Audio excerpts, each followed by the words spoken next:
When the ground would not swallow her. Part 1. Grass. Where the world looks down on you and calls it your name. The first thing Aderonke taught her daughter was how to keep quiet.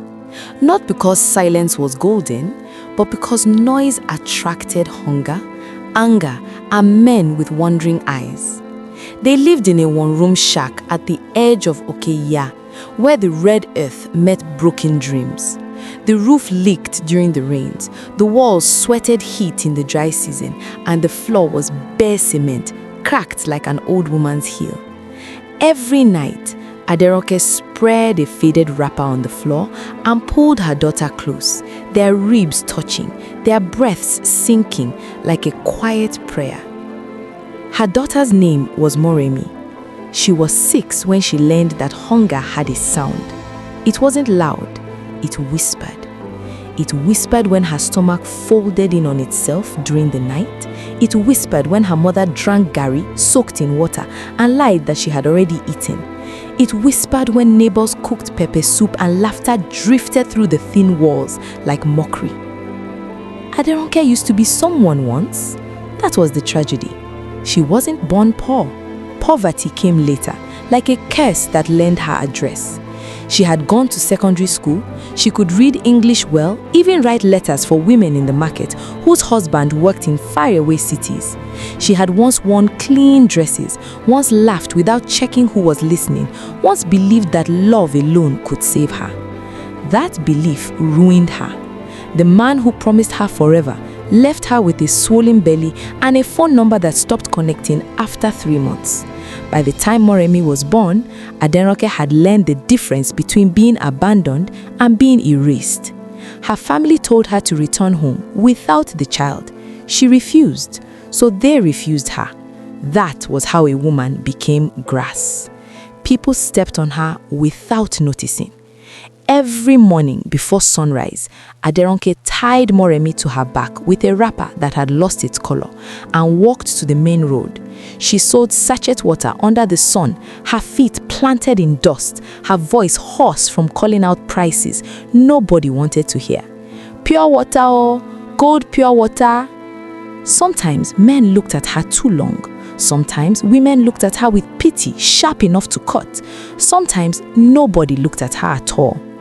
At noon, when the sun sat heavy on her head, Morẹ would stare on her back and whisper, "Mama, I'm hungry." Those words were knives. Aderonke learned how to smile through knives. She would shift the child to her front, wipe sweat from her small face, and say, "Just small time, my love, when we sell 2 more bags." 2 bags became 5. 5 became tomorrow. At night, Morẹ asked questions children were not supposed to ask. "Mama, why don't we have a daddy? Mama, why do people shout at you?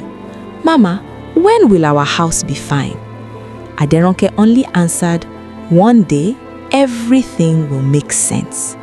But some nights, when Morẹ slept, Aderonke pressed her face into the wrapper and cried silently because she wasn't sure she believed her own promise. There was a night the rain came angry. Water poured through the roof, soaking their wrapper, their clothes, their hope. Aderonke stood in a corner, holding Morẹ to her chest as thunder shook the walls. The child trembled, not from cold but fear. "Mama, are we going to die?" Aderonke held her tighter. "No, not us." It wasn't confidence, it was defiance. That night, as rain flooded the floor, Aderonke made a vow, not to God, not to fate, but to herself. "My child will not beg like this. My child will not learn hunger's whisper. Even if I remain grass, she will rise." The next morning, she cut her hair low and went to the market to ask for work, not dignity, work. She washed plates at a buka for food scraps. She cleaned fish guts until her hands smelled like decay. She scrubbed floors for women who reminded her daily that she was lucky to be there. And every night she came home broken. But she read letters to Morẹ under candlelight. She taught her alphabet with charcoal on the wall. She turned suffering into curriculum. She turned survival into love. Morẹ grew fast. Too fast. Children who grow in hardship don't have the luxury of being slow. By the time she was 9, she knew how to cook rice on a kerosene stove, how to count change, how to recognize danger in a man's smile. She knew when her mother was lying about being full. She knew when to pretend she wasn't hungry. One evening, after Morẹ fell asleep mid-sentence, Aderonke watched her chest rise and fall and felt something close to fear.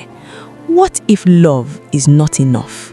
That question followed her into her dreams, and somewhere between grass and grace, the world was preparing its next test. Follow me, Carol's Moonhigh Tales, for part 2.